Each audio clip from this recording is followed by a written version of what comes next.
Kaufman is Live. I look at comic books new and old. Today I'm looking at an all-new comic book, All New Venom, numbered 5 by Marvel Comics. This is a $4.99 comic book. So thanks again for clicking on the video and welcome to the show. Now there's two reasons I picked up this comic. One was for the variant cover by Erik Larsen here. Savage Dragon artist, former Spider-Man artist. He's got some history with Venom, of course. And the second reason I picked up this issue is because it's the big reveal of the host of Venom. Who is Venom's new host? This entire series has been based around this mystery. We've had the son of Eddie Brock, Dylan. He's been trying to figure it out. He's been kind of fostered by Mary Jane and Paul, who Mary Jane's new partner, Paul, a character everyone hates. And there was a list of suspects. You can go check out some of my past videos to go get my thoughts on the first couple issues of Venom and everything going on there. I decided to drop this series after the first two issues, after picking up every single issue of the last Venom run, which it wasn't a great series or anything. I just love following Venom. I did like some of the things Al Ewing was doing in that previous Venom series, but it just went on too long with the Garden of Time and Meritus.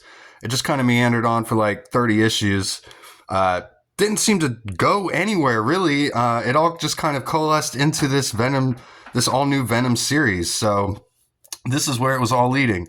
So we've pretty much got this new Venom costume here for this all-new Venom. Looks a lot like the original Venom costume. It's a little more blue, and it's got the gold logo instead of the white logo. And the eyes are drawn a little bit different too. But I just love this old school aesthetic to this cover by Erik Larsen. This is the kind of stuff he'll do on Savage Dragon as well. On his own comic, he does the exact same Marvel Comics group style logos on his Savage Dragon comics. On the he does variant covers too. He does two different styles of covers. One with the old school logo and one without. But I love the old school logo. It looks really cool on this Venom series. And I remember at the end of the last Venom series, they started doing this for all the issues too. I thought it looked great. They should really bring this back for every comic book, I feel like. So cool cover here though, again by Larsen. He's got Venom battling these jury guys, which they actually do show up in this book, which is cool. So, but the reason you clicked on this video, I figure, is to see the reveal of who the new Venom host is, if you haven't already been spoiled by it. So we got Robbie Robertson. He works for the Daily Bugle. He's going to talk to Paul about who this new Venom is. He says, Mary Jane Watson is jackpot, which would make you her man in the chair, so to speak. And I suspect that between the three of us, we know who Venom is too. So the other plot line we've got going on here is Rick Jones is Sleeper here. Sleeper is a symbiote who can take over hosts and basically put their mind to sleep so that the symbiote takes over. And they're battling Madam Mask and MODOK here. Now, this whole series, I feel like, is very much like a cartoon, like a kid's cartoon.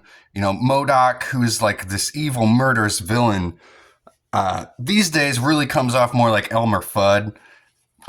But some cool artwork in here by Carlos Gomez. They're able to block his nostrils in a very cartoonish way to try and fight him. Eventually, they blind him, and the symbiote Sleeper goes into MODOK's mind and turns off his mind. And they're able to put a stop to MODOK here.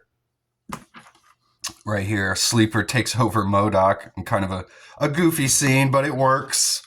He says, I simply switch it off. Now go to sleep. Must be a fan of CM Punk. But we got Venom here.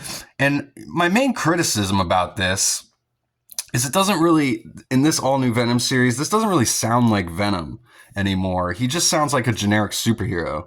He's not talking like Venom used to, where he referred to himself as us, because there's, two people, there's two entities within Venom. he's not doing that anymore. I mean, I understand Venom's been through a lot of trauma the past few years with his son, and he died, and then I think his son died and came back to life, and then he ascended to, ultimate universal God, and then his mind fractured. So Venom's been through a lot. I feel like now he just kind of wants to settle down with the hottest redhead in New York City. And so we finally get the big reveal here at the end. And I do kind of like this scene. It does feel like an old school kind of Spider-Man comic. I like the way the artist is drawing Robbie Robertson here. It kind of reminds me of Mark Bagley's work on Spider-Man. But Robbie Robertson has figured out who Venom is, and he's trying to explain it to Paul, and Paul doesn't seem to get it. And so finally, at the end of this issue, the big reveal, Robbie Robertson says, if you were fostering Dylan, that was Flash Thompson's idea. Did he come to you, Paul, or did you go to him? And Paul's like trying to rationalize this. He's like, I didn't. It can't be. He's like, I'm sorry, Paul. I know you didn't.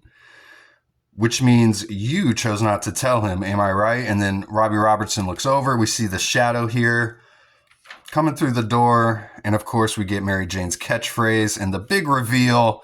Yeah, Robbie, you just hit the jackpot.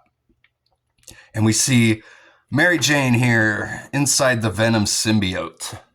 And that's the big reveal, that Mary Jane is the new Venom. So I don't think a lot of people saw this one coming. If you go back and watch my review of the first issue, though, they lay out the first four suspects of Rick Jones, Robbie Robertson, Luke Cage, Madam Mask. It was kind of obvious it wasn't going to be any of those.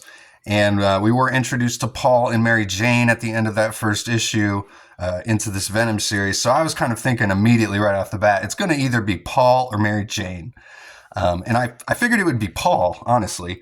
But I can understand why Marvel wouldn't go that route, because Venom is the lead character of this book.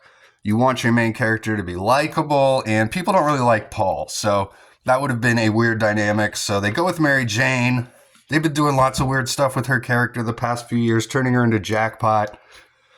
I thought they were about to kill her off in Amazing Spider-Man in the last run.